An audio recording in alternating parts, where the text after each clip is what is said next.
الشیطان الرجیم بسم اللہ الرحمن الرحیم وقاتلوہم حتی لا تکون فتنة ویکون الدین للہ فإن انتہوا فلا عدوان الا علی الظالمین وقال اللہ تبارک وتعالی فاعفوا واصفحوا حتی یأتی اللہ بأمرہ صدق اللہ العلی العظیم۔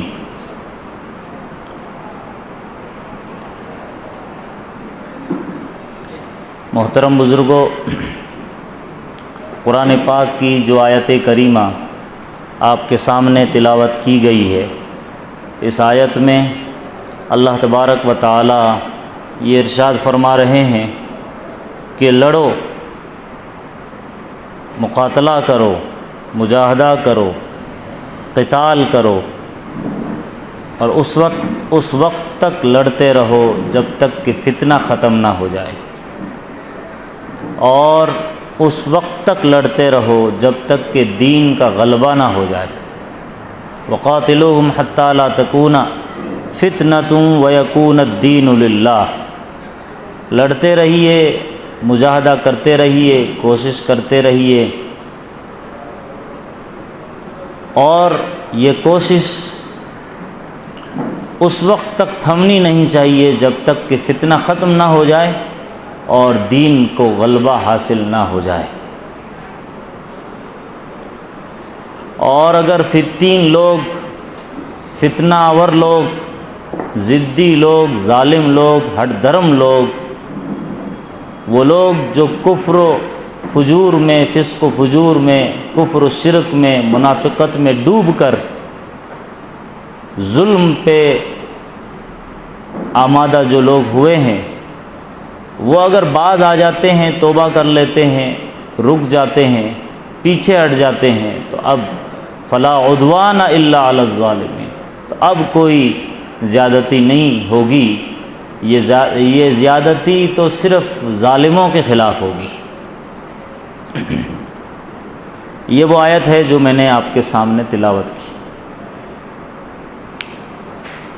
آج جو عنوان دیا گیا ہے وہ جنگ بدر کا، جسے یوم الفرقان بھی کہا جاتا ہے۔ فرقان کہتے ہیں حق اور باطل کو الگ کر دینے کا دن، یوم الفرقان، کھرے اور کھوٹے کو الگ کرنے والا جو لفظ ہوتا ہے اسے فرقان کہا جاتا ہے۔ اسلام کا نام بھی فرقان ہے، دین کا نام بھی فرقان ہے، اس لیے کہ یہ دین اسلام حق کو الگ کرتا ہے اور باطل کو الگ کرتا ہے۔ جنگ بدر کو ایک واقعے کے انداز میں آپ کئی بار پڑھ چکے ہیں، سمجھ چکے ہیں، اور کئی بار یہ مطالعے میں بات آ چکی ہے۔ چند باتیں جو اس تعلق سے ہمارے لیے عبرت اور سبق کی ہے وہ انشاءاللہ میں آپ کے گوش گزار کروں گا۔ ویسے اس کا پس منظر اور اس کا بیک گراؤنڈ ذہن میں رہنا ضروری ہے۔ ایک طرف مکہ مکرمہ کی 13 سالہ زندگی ہے، ایک طرف خود نبی کی ذات ہے، جس ذات کو رحمت للعالمین کہا گیا، زحمت للعالمین نہیں کہا گیا، رحمت للعالمین جس ذات کو کہا گیا، سراپا رحمت، یہ دین کی رحمت، یہ دین بھی امن اور آشتی کا پیغام دینے والا دین۔ پھر یہ جنگوں کی بات، قتال کی بات، جہاد کی بات، لڑنے اور بھیڑنے کی باتیں، مٹھ بھیڑ میں جانے کی باتیں، کشمکش کی باتیں، یہ سمجھ میں نہیں آتی بعض کم علم لوگوں کو۔ اللہ کے نبی علیہ الصلاۃ والسلام مکے کی جس دور سے گزرے، انتہائی ظالمانہ، کافرانہ، مشرکانہ، متعصبانہ، منافرانہ، یعنی ہر اعتبار سے تکلیف دینے والا دور، اس دور سے آپ نکھر کر کے مدینہ منورہ ہجرت کر کے آئے، ہجرت کرنے کے بعد بھی آپ صلی اللہ علیہ وسلم نے جو سب سے پہلا کام کیا وہ مواخات کا، بھائی چارے کا، کہ ہم سب مل جل کر رہیں گے، مدینے سے باہر کا کوئی آدمی ہم پر حملہ کرے گا تو ہم سب مل کے لڑیں گے، ہم اپنا دفاع کریں گے۔ اللہ کے نبی علیہ الصلاۃ والسلام مدینے میں رہتے رہتے تقریباً 1.5 سال کا عرصہ ہو رہا ہے، اور اب قتال کی آیات اتر رہی۔ پہلی مرتبہ جو آیت اتری ہے وہ ہے اذن للذین یقاتلون بانہم ظلموا، یہ پہلی آیت جس میں جہاد اور قتال کا حکم دیا گیا۔ اذن، اجازت دے دی گئی، چھٹی دے دی گئی۔ اذن للذین یقاتلون بانہم ظلموا، ان لوگوں کے لیے جو قتل کیے جاتے ہیں، جو لوگ مارے جاتے ہیں، جن پر ظلم ہوا ہے، جن پر زیادتیاں ہوئی ہے، ان لوگوں کو اجازت دے دی۔ یعنی مدینہ آنے کے بعد اللہ کے نبی علیہ الصلوۃ والسلام کو اب پیغام آ رہا ہے کہ اب آپ نے جو مکے میں جو حکم تھا، جو میں نے آیت پڑھی، فاعفوا واصفحوا حتی یاتی اللہ بامرہ، معاف کرتے رہو، درگزر کرتے رہو جب تک کہ اللہ کا حکم نہ آ جائے۔ مکہ مکرمہ کی زندگی میں آپ نے 4 بڑے بڑے کام کیے۔ ایک صبر محض، صرف صبر صبر صبر۔ اس کے علاوہ دوسرا کام آپ نے کیا تنظیم کا، منظم کرنے کا، جوڑنے کا۔ تیسرا کام آپ نے جو کیا وہ تربیت کا کیا، تربیت کا۔ اور چوتھا کام جو آپ نے کیا وہ دعوت کا۔ صبر محض، تنظیم، تربیت اور پھر دعوت۔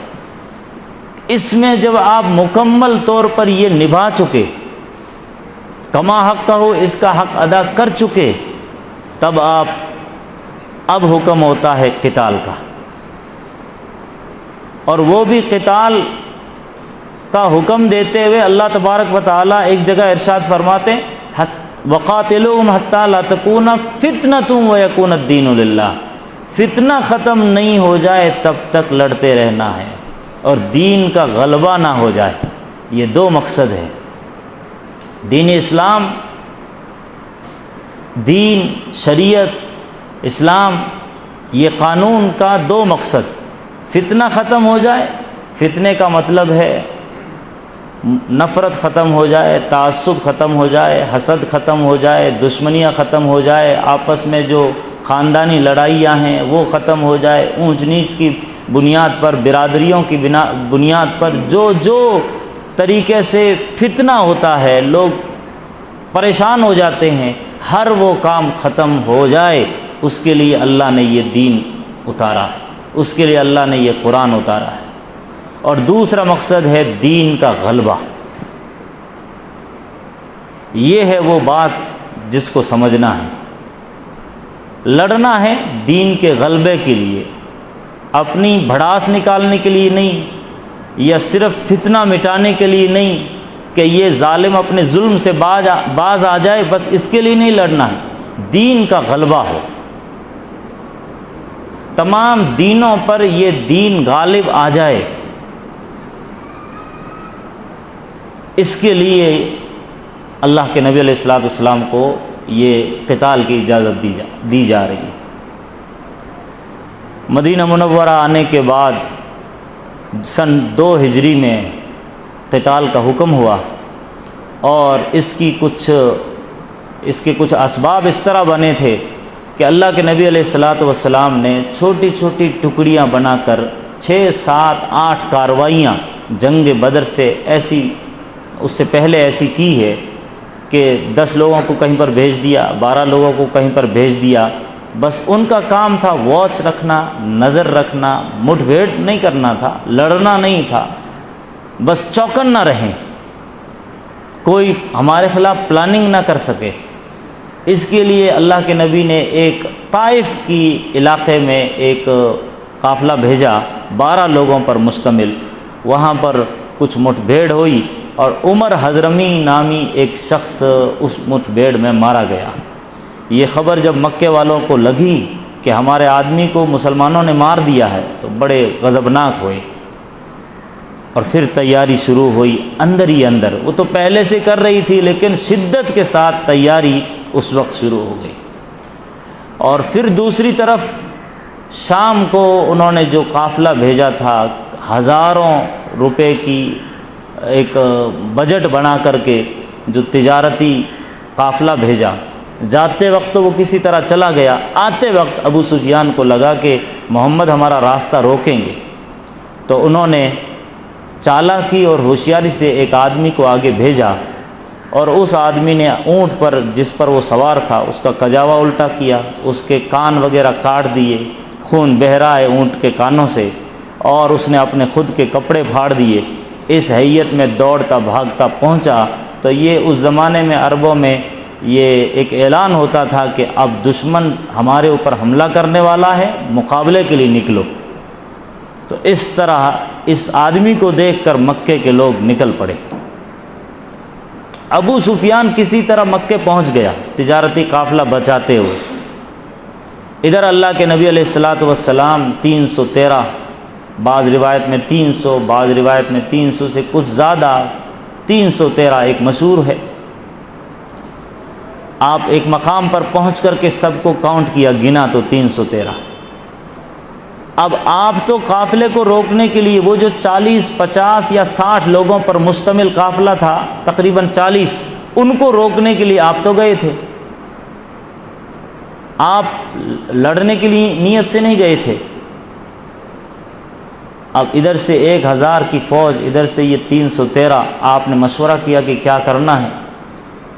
تو مہاجرین میں سے نام آتا حضرت مقداد رضی اللہ تعالی عنہ کا، انہوں نے کھڑے ہو کر کے کہا کہ یا نبی اللہ، آپ کو جو اللہ نے حکم دیا ہے وہ کیجئے، ہم وہ نہیں کہیں گے جو موسیٰ علیہ السلام کے ساتھیوں نے حضرت موسیٰ سے کہہ دیا تھا، اذهب انت وربک فقاتلا انا ہاہنا قاعدون، آپ جانے، آپ کا رب جانے، جاؤ لڑو، ہم تو یہیں پر بیٹھے، ہم وہ نہیں کہیں گے۔ یہ جب مہاجرین میں سے جوش آپ نے دیکھا تو آپ بار بار انصار کی طرف دیکھنے لگے۔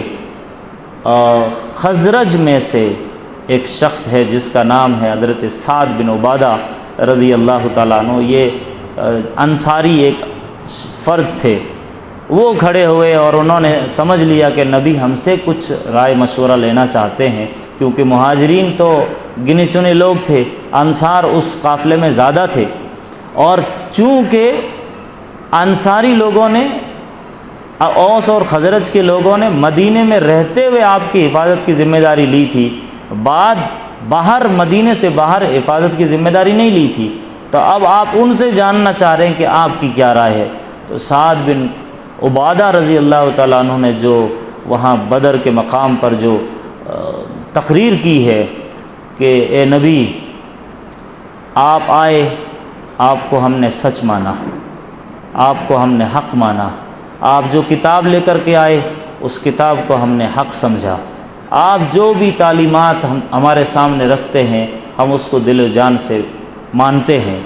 یہ اس طرح تمہیدی بات کہتے ہوئے انہوں نے پھر اس کا اظہار کیا کہ یا نبی اللہ، خدا نے آپ کو جو حکم دیا ہے وہ کر گزریے، اگر آپ آگے ہمیں برق الغمات تک لے جائیں گے تو ہم وہاں تک جانے کے لیے تیار ہیں، آپ سمندر میں کود جانے کا حکم دے دیں گے، ہم اپنی جانوں پر کھیل کر کے آپ کو بچائیں گے، لیکن ہم اپنی جانیں گنوا دیں گے۔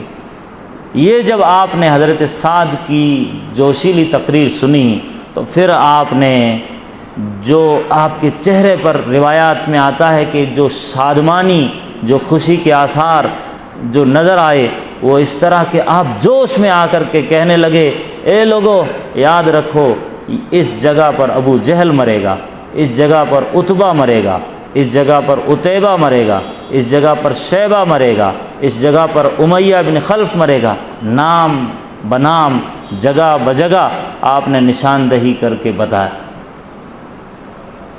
یہ جمعرات کی رات کی بات ہے، اور یہ بدر اس جگہ کا نام ایک کنویں کی نسبت سے ہے، ایک کنواں تھا وہاں پر جس پر مسلمانوں نے پہلے ہی قبضہ کر لیا۔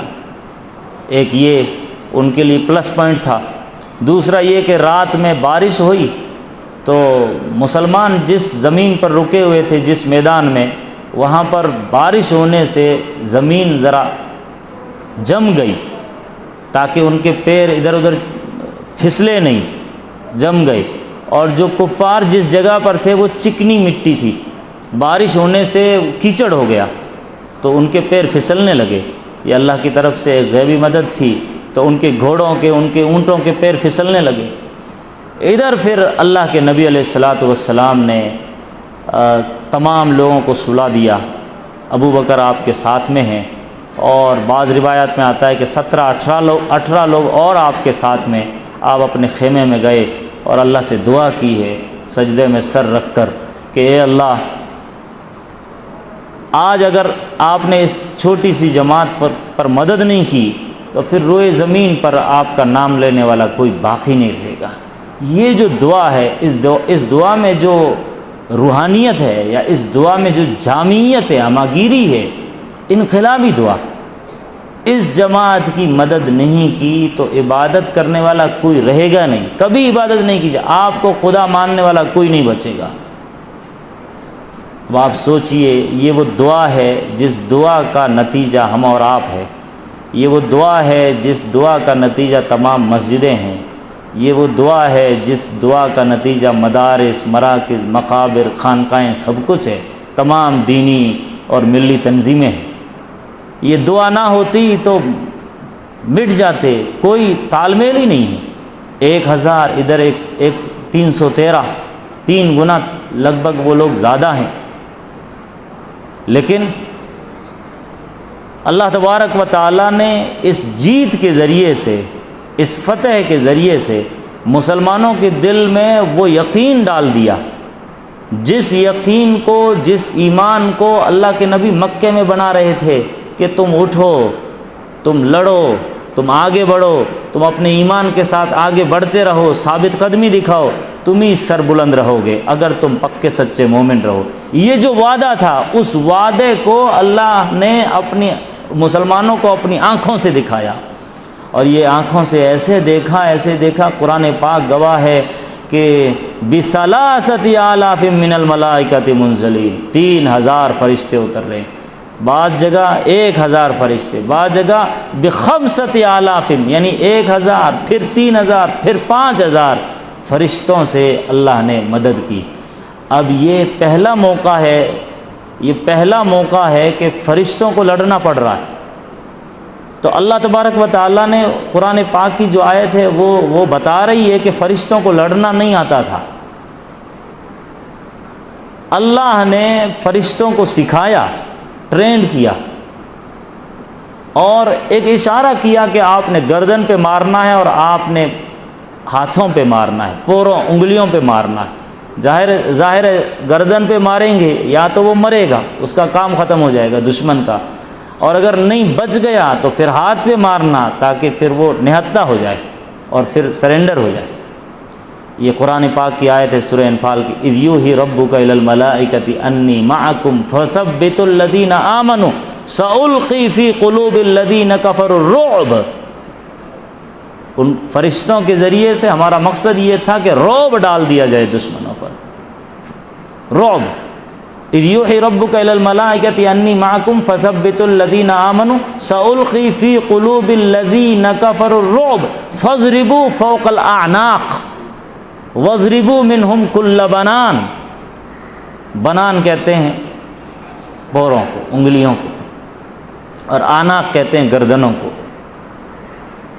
تو اللہ تبارک و تعالیٰ کی یہ شاندار مدد رہی، ایسی مدد کہ مسلمان صحابہ کرام فرماتے کہ ہم قریب جاتے تھے، تلوار سے وار کرنے والے ہوتے اور اس کا سر دھڑ سے الگ ہوتا تھا، بعض مرتبہ اس کے ہاتھ سے تلوار چھوٹ رہے اور اس کا ہاتھ کٹ رہا ہے۔ اپنی آنکھوں سے صحابہ کرام نے یہ نظارہ دیکھا۔ اور یہ وہ جنگ ہے جس میں ایک طرف بیٹا ہے تو سامنے باپ ہے، ادھر بھائی ہے تو ادھر اور دوسرا بھائی ہے، ایسی جنگ۔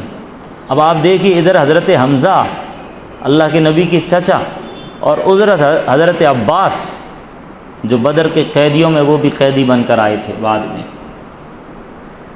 تو یہ دونوں بھائی ہیں، حضرت عباس کفار کی طرف سے، حضرت حمزہ مسلمانوں کی طرف سے۔ عبد الرحمن ابو بکر کے بیٹے وہ دشمنوں میں ہیں اور ابو بکر مسلمانوں میں ہیں۔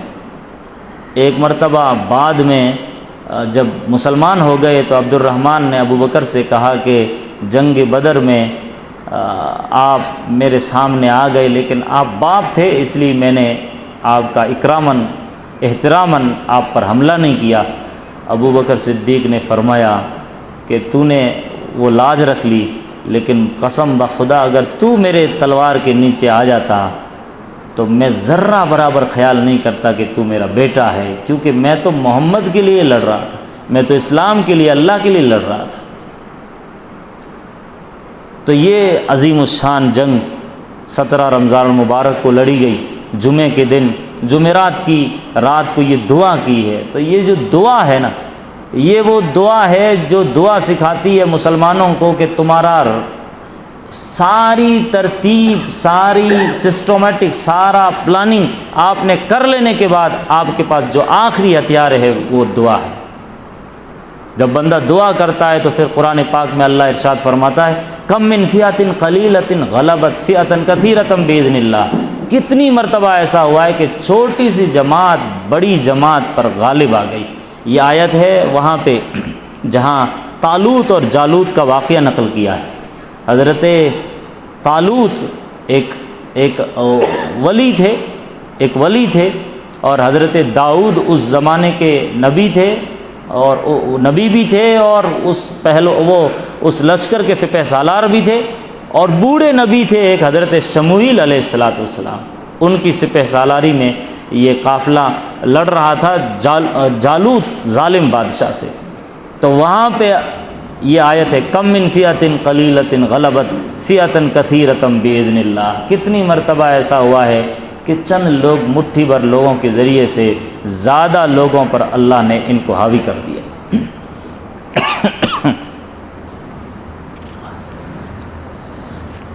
تو یہ واقعہ آپ سنتے رہتے ہیں۔ میں یہ واقعہ نقل کرنے کے بعد سورہ انفال میں اللہ تبارک و تعالیٰ نے نقل کرنے کے بعد آخر تو وہ آیت ہے جس آیت میں اللہ فرماتا ہے کہ اے لوگو ایمان والو، جب بھی تمہارا مقابلہ کسی دشمن سے ہو تو تم 5 کام کرنا۔ بڑی غضب کی آیت، بڑی جامع آیت، پورا نچوڑ اس آیت میں آ جاتا ہے۔ یہ قصے، کہانی، واقعہ بدر کا پورا ایسا ہوا، اتنے مارے گئے، جیسے 70 لوگ ان کے مارے گئے، 70 قیدی بنے، مسلمانوں میں سے 14 لوگ شہید ہوئے، صرف 14 لوگ۔ تو اس کا مقصد یہ ہے کہ رزلٹ کیا نکلتا ہے۔ اللہ فرماتا ہے رزلٹ کے طور پر اسی سورہ کے آخر میں، اے ایمان والو، جب تمہارا مقابلہ کسی دشمن جماعت سے ہو تو تم نے پہلا کام جو کرنا ہے وہ یہ فثبتو، ڈٹے رہنا ہے، جمے رہنا ہے، اپنے موقف پر اٹل رہنا ہے، ثابت قدمی دکھانا ہے۔ ایمان کے بعد سب سے بہترین ہتھیار جو آپ کا ہونا چاہیے وہ یہ ثابت قدمی۔ ایک صحابی نبی کے پاس آئے، یا نبی اللہ، ایسا کوئی کام بتائیے کہ جس کام کو آپ کے بعد مجھے کسی سے نہیں پوچھنا پڑے، جو جامع کام ہو، جو جامع نصیحت ہو۔ فرمایا قل آمنت باللہ ثم استقم، بولو کہ میں لایا ایمان اللہ پر، اور پھر ڈٹ جاؤ، جم جاؤ، ثابت قدمی دکھاؤ۔ ثابت قدمی وہ جو دکھائی عمار نے، ثابت قدمی وہ جو دکھائی یاسر نے، ثابت قدمی وہ جو دکھائی سمیہ نے، بلال حبشی نے۔ کیا ثابت قدمی تھی! فثبتوا، صرف آسانی والے اعمال میں ثابت قدمی نہیں، لوگوں نے سالوں سے آسانی والے، جس میں آسانی ہے، نماز میں آسانی ہے کوئی نہیں، اللہ کے راستے میں نکلنے میں آسانی ہے کوئی، کیا پریشانی ہے؟ چند دن، 3 دن، 40 دن، یا خانقاہ میں چلے جاؤ 3 دن، کیا کچھ بھی اس میں انسان کی طبیعت پر کون سا بوجھ آ رہا ہے؟ کچھ بھی بوجھ نہیں ہے، کاروبار بھی چل رہا ہے، دین کا کام بھی ہو رہا ہے۔ دین کا وہ کام جس میں ذرا دل پر چوٹ لگے، ضرب لگے، آنچ آئے، ذرا پریشان ہو جائے انسان، وہ وہاں پہ اللہ بول رہے ہیں فَاثْبُتُوا، وہ مقصد ہے اللہ کو۔ ہمارے لیے جو دین ہے، جو شریعت ہے، جو قانون ہے، وہ ساری چیزیں ہمارے لیے آسانی والے کام ہیں، آسانی والے احکامات ہیں، اور آسانی سے ہٹ کر جتنے احکامات ہیں امت مسلمہ دیکھیے دور ہے۔ زکوٰۃ پوری نکالیے، یہ ذرا ہمت گردے کا کام ہے، پوری زکوٰۃ کاؤنٹ کر کے نکالیے، یہ ہمت والا کام ہے۔ ایسے ہی ہر موقع پر آپ یہ ڈیسائیڈ کر لیجئے کہ میرا فیصلہ قرآن و سنت کی روشنی میں ہوگا، صرف نماز، روزہ، زکوٰۃ، حج تک نہیں، ہر کام میں یہ ذرا ہمت والا کام، اس میں ثابت قدمی۔ فَاثْبُتُوا، صحابہ کرام رضوان اللہ تعالیٰ علیہم اجمعین کی یہ جو کوالٹیز بیان کی جا رہی کہ ان میں، ایمان والوں میں سب سے پہلی جو صفت تھی استقامت کی، تو وہ استقامت صرف نماز میں نہیں، صرف روزوں، زکوٰۃ، حج پر نہیں، ہر کام میں۔ فَاثْبُتُوا، ثابت قدمی۔ کیسی ثابت قدمی؟ مکے سے نکالے جا رہے ہیں، ہجرت کر رہے ہیں، بچا کھچا کچھ بھی پاس میں تھوڑا بہت ہے وہ دشمن لوٹ رہے ہیں، آ رہے ہیں، مار رہے ہیں، تو کہہ رہے ہیں بھائی میری جان معاف کرو، مجھے جانے دو اور میرا ایمان بچانے دو، تمہیں مال چاہیے جاؤ لے لو، مکے میں خزانہ پڑا ہے وہاں پر دفن کیا ہوا۔ کس نے کہا تھا؟ حضرت صہیب رومی رضی اللہ تعالیٰ عنہ نے کہا تھا۔ تو جب اس حالت میں نبی کے پاس پہنچے تو نبی نے کیا فرمایا؟ اے صہیب تو نے بڑا نفع کا سودا کیا، ربح البیع، یہ الفاظ ہے، تو نے جو سودا کیا بڑا نفع کا کیا۔ تو فَاثْبُتُوا، پہلا کام ثابت قدمی۔ اب اس کی بڑی تفصیل ہے۔ نمبر 2، وَاذْكُرُوا اللَّهَ ذِكْرًا كَثِيرًا، اللہ کا ذکر خوب کیجیے۔ اب اللہ کا ذکر کیا ہے؟ قرآن پاک کی تلاوت اللہ کا ذکر ہے، استغفار کی کثرت اللہ کا ذکر ہے، سبحان اللہ، الحمدللہ، اللہ اکبر کی کثرت اللہ کا ذکر ہے۔ کثیرہ کا لفظ ہے، صرف ذکر آسانی والا نہیں، کثیر کیا مطلب؟ چلتے پھرتے اٹھتے بیٹھتے ہمیشہ آپ کی زبان پر، آپ بائک چلا رہے ہو استغفر اللہ کی کثرت کرتے رہیے۔ آپ کو کہیں پر موقع مل گیا بیٹھنے کا، قرآن پاک کی تلاوت کر لو۔ اچھا آپ تلاوت نہیں کر پا رہے ہیں، وضو سے نہیں ہیں، تو آپ استغفار پڑھیے، آپ درود شریف پڑھیے، آپ سبحان اللہ، الحمدللہ، اللہ اکبر پڑھیے۔ کچھ بھی نہیں آ رہا آپ کو، بس اللہ کی قدرت میں غور کیجئے، اللہ کی کائنات میں غور کیجئے، یہ بھی ذکر ہے۔ اور سب سے اونچا ذکر، سب سے بلند و بالا ذکر یہ ہے کہ آپ اللہ کے اس کلمے کو، اس دین کو، اس اسلام کی نشر و اشاعت کو اپنا فریضہ سمجھ کر مخلوق میں چلیے پھریے۔ یہ ہے سب سے اونچا ذکر۔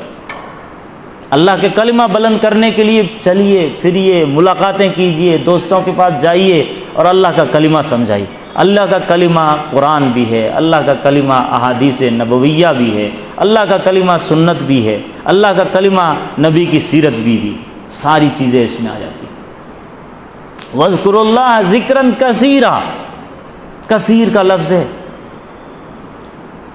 لعلکم تفلحون، شاید تم کامیاب ہو جاؤ گے۔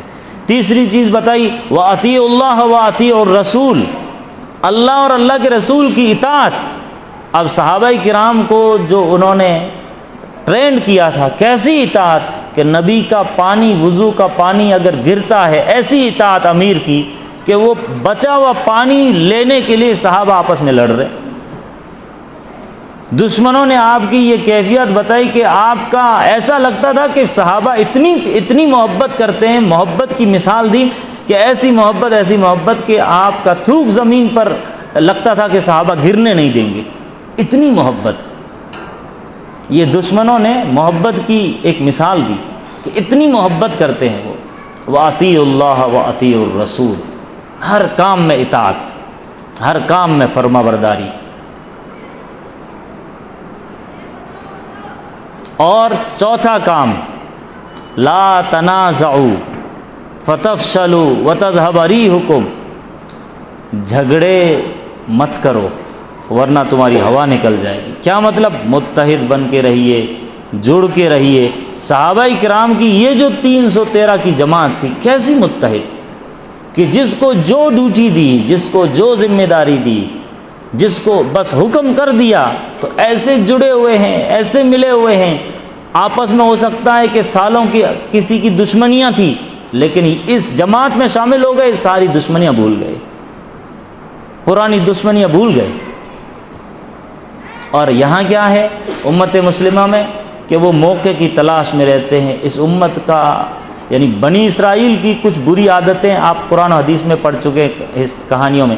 اس امت کی سب سے بری عادت آپسی جھگڑا ہے، آپسی خانہ جنگی۔ اس امت محمدیہ کی سب سے بری عادت۔ اب آپ دیکھیے، ایسے لڑے کہ نواسوں کو شہید کیا، ایسے لڑے کہ امام شافعی کو قتل کیا ہے، امام مالک کو جیل کی کوٹریوں میں ڈالا ہے، امام ابو حنیفہ کو جیل کے سلاخوں کے پیچھے ڈالا ہے، آپس میں لڑے ہیں، پوری تاریخ بھری پڑی ہے۔ اس لیے اللہ فرما رہے ہیں اگر تم نے لڑنا ہے، جیتنا ہے، مقابلہ کرنا ہے، سرخرو ہونا ہے، کامیاب ہونا ہے، تو متحد بن کے رہنا پڑے گا۔ ولا تنازعوا۔ اور چوتھا کام اب بتایا وصبروا۔ اب دیکھیے مقابلے کے لیے کہہ رہے ہیں اور صبر کا لفظ آ رہا ہے۔ آپ سمجھ رہے ہیں اس صبر کا مفہوم کیا ہے؟ یہاں پر مقابلے کی باتیں ہو رہی کہ اگر تمہارا مقابلہ کسی دشمن جماعت سے ہو تو تم نے یہ کرنا ہے، یہ کرنا، یہ کرنا، آخر میں کہہ رہے ہیں صبر۔ تو اس کا مطلب یہ وہ والا صبر نہیں ہے جس صبر کا مفہوم ہم نے سالوں سے سمجھا۔ یہ وہ والا صبر ہے کہ میدان میں جانے کے بعد جب تم پر حالات آئے تو ان پریشانیوں پر صبر کرنا۔ وَاصْبِرُوا إِنَّ اللَّهَ مَعَ الصَّابِرِينَ، اللہ صبر کرنے والوں کے ساتھ۔ اور اللہ کے نبی علیہ الصلوۃ والسلام کی اس چھوٹی سی جماعت نے 313 نے یہ تمام کوالٹیز اپنے اندر لائی، وہ کر کے دکھایا، تو ایسے سرخرو ہوئے۔ اب ہمارے سامنے چند یہ نکات آئے کہ ہم نے کرنا کیا ہے اس آیت کی روشنی میں۔ دوسرا یہ کہ علامہ اقبال کا وہ شعر ہے کہ نکل کر خانقاہوں سے ادا کر رسم شبیری، نکل کر خانقاہوں سے ادا کر رسم شبیری۔ ہر ایک نے اپنی اپنی خانقاہ بنا لی ہے، بھلے ہم خانقاہ والوں کو بدنام کرتے ہیں لیکن ہر ایک نے اپنی خانقاہ بنائی ہوئی ہے، اپنی اپنی چار دیواری میں سب نے خانقاہیں بنا رکھی، بنا نام لیے آپ نظر دوڑائیے، سب نے خانقاہیں بنا رکھی ہے۔ ہم نے چند ایک خانقاہ والوں کو بدنام کر دیا لیکن ہر ایک نے خانقاہیں بنائی۔ نکل کر خانقاہوں سے ادا کر رسم شبیری، شبیر حضرت حسین کا لقب تھا۔ نکل کر خانقاہوں سے ادا کر رسم شبیری کہ فقر خانقاہی ہے فقط اندوہ دلگیری۔ یہ جو خانقاہی والی جو عادت ہے یہ تو دل پکڑ کے بیٹھ جانا، بس روتے بیٹھ جانا، گردن جھکا لینا، یہ ہے کہ فقر خانقاہی ہے فقط اندوہ دلگیری، تیرے دین و ادب سے آ رہی ہے بوئے رہبانی۔ جو رہبانیت، جو سادھو سنتوں والا جو کلچر ہے، اس کی بو آ رہی ہے، تیرے دین و ادب سے آ رہی ہے بوئے رہبانی۔ یہی ہے مرنے والی امتوں کی عالم پیری، جو قوم مر جاتی ہے، مٹ جاتی ہے، ان کا یہی رونا ہوتا ہے، پھر وہ ایسے خانقاہیں اختیار کرتے ہیں۔ آپ چلتی پھرتی خانقاہ بنیے، آپ جہاں بیٹھ جائیے وہ خانقاہ، آپ چلیے تو آپ خانقاہ، آپ اٹھے تو آپ خانقاہ، آپ گھر میں چلے جائے تو آپ وہی خانقاہ، ہر جگہ ایمان والا۔ اسی لیے تو یہ سکھایا گیا، یا ایھا الذین آمنوا اذا لقیتم فئۃ فاثبتوا واذکروا اللہ کثیرا لعلکم تفلحون۔ اللہ سے دعا ہے اللہ مجھے آپ سب کو بھی قرآن پاک کو سمجھ کر پڑھنے کی توفیق عطا فرمائے۔ وآخر دعوانا الحمدللہ۔